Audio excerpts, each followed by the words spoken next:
Okay guys, mapunta naman tayo sa withdrawal kay Suva. Okay? Kay Suva naman tayo. Paano po ang pag-withdraw kay Suva? Gamit ang ePay, GCash, Maya or anything or bank. Okay? So, napaka-basic lang po. Gaya ng ibang application, pindutin nyo po yung diamond. Then, magpapakita po dito ang withdraw and redeem. Tapos dito sa baba is income and expenses. Dito sa income, ito yung mga nare-receive mo na rewards per day. Yung mga gamble sa'yo, yung mga gift, yung mga trade dito, yung income. Yung mga nare-receive mong rewards na clinic-claim mo every day. Dito sa expenses naman, yan na yung mga nagagasto mo. Nag-bet ka ng games, nag-gamble ka, ganun. Basta alam mo na yung expenses, yung nagastos mo, dyan makikita. Pero dito sa withdrawal, nakikita nyo guys, may withdraw and redeem. Ano ba yung redeem? Baka tinatanong nyo na naman yung redeem. Ha? Yung redeem po, pag mag-exchange coins kayo, i-exchange nyo yan, diamonds nyo into coins. So pag naka-times na siya ng 100k, so ibig sabihin, kailangan makabuo kayo ng 100k para makapag-exchange coins kayo. Yan ang hindi pa natin alam kasi nyo lang pa si application. So nag-try ako, 1 lang yung ilagay nyo ha, kasi 100k lang naman yung kailangan, automatic 100k na diamonds yung nandun.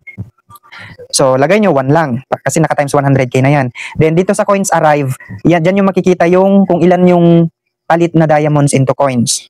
Then, dito sa baba, redeem coins na lang. Okay? Kasi 10% daw naman yung yung fee pag nag-exchange coins kayo. So, magkano? So, ibig sabihin, nasa 90,000 lang. So, pag nag-exchange coins kayo, ng 100,000 ang papasok sa inyo is 90,000. Pero, guys, hindi ko pa yan sure ha. Hindi ko pa yan sure. Pero nakalagay dito kasi 10%. Okay? 10%. So, parang ganun na siya. Ayan. Pero, tsaka na muna natin pag-asapan yan kasi upgrading pa lang si application, updating pa lang siya ng system. So, madami pa siyang i-improve, guys. So, mag-focus muna tayo sa withdrawal. Ayan. Dito, kung mayroon na kayong naipon na 100,000 diamonds, click nyo na yung withdraw. Then, may makikita kayo dito, guys. Naka-times 100 na naman siya. So, ibig sabihin, click nyo lang yan para i-withdraw nyo yung 100,000. 1 lang yung ilagay nyo. Kung 200,000 naman, 2. Okay, 200,000. Pag 300,000, 3. Ganun. Hindi porket 100,000 yung 100,000 na rin. So, ibig sabihin, ang dami mo ng i-withdraw. Hindi. Naka-times 100k na siya. So, 1, 2, 3 lang ang ilalagay nyo. 1, ganyan. 1, 2, ganyan. Itong 200. 100 lang naman, yung minimum of withdrawal. Then, after that, i-click mo itong withdrawal account dito sa withdrawal account not set. Okay? Click mo yung arrow na yan. Then, ang nakalagay po doon, pag click mo is ayan, lalabas na pala ito. Lalabas na yung payment method selection. So, ang nakalagay dito, pwedeng bank, pero e-wallet tayo. Remember guys, e-wallet. Kasi ang ginagamit natin GCash. Pag bank po kasi mga ATM yan. So, mamimili ka kung anong bank yung ilalagay mo dyan. Ito yung mga available na bank pa lang. BCA, BNI, BRI, Bank, Mandiri, BDO, BPI, MET, DBP. So, yan yung available. Pero, pag e-wallet ang pinili natin, dito na makikita sa e-wallet name kung anong mga available na pwedeng pag-withdrawhan. Nandyan na yung Dana, ewan ko kung anong country yung gumagamit ng Dana. OVO, ewan ko rin kung anong country yung OVO. Link Aja, ewan ko, baka sa Korea yan. GCash and Paymaya lang tayo. So, kadalasan GCash, so piliin natin yung GCash. Then, sa e-wallet account name, yan yung pangalan nyo sa GCash. Okay, yan yung pangalan nyo sa GCash. Okay, example ko na lang yung sa akin. Yung pangalan ko.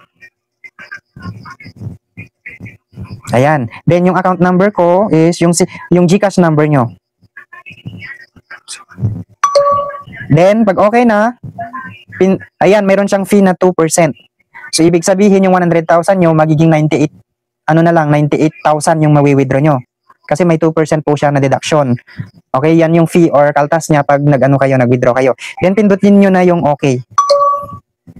Ayan, please carefully verify your payment details. You can be solely responsible for any incorrect payments resulting from errors in your information.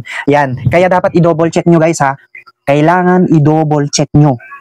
Baka na naman may magreklamo, sir, ganito ganyan, di pumasok yung withdraw ko, ganito ganyan. Kasi nga, nagkaroon ka ng misinformation or nag-typical error ka doon sa mga tinype mo na pangalan, number. Okay? So yan na guys. In-okay ko na siya. Kasi okay na rin naman yung sinet ko. Then ito na yung magpapakita. Withdrawal account. naka-update na po yung account ko. So, nandito na, e-wallet yung pinili ko, GCash, yung name ko, yung e-wallet account name ko, yung complete name ko, then yung e-wallet account number mo, yan yung GCash account number mo. Okay? Itong ID, yan yung ID ko sa taas, yung pinaka-ID ko talaga sa application na Suva.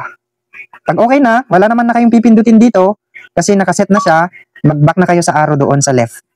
Ayan, so nandito na siya guys. Yung GCash. Nakalagay na siya. So, ang magagawin mo na lang, maglagay ka na lang kung magkano yung i-withdraw mo. Then, ayan. Magpapakita na dito sa withdrawal amount kung magkano yung i-withdraw mo that day. Yan sa estimated arrival amount. Ganyan.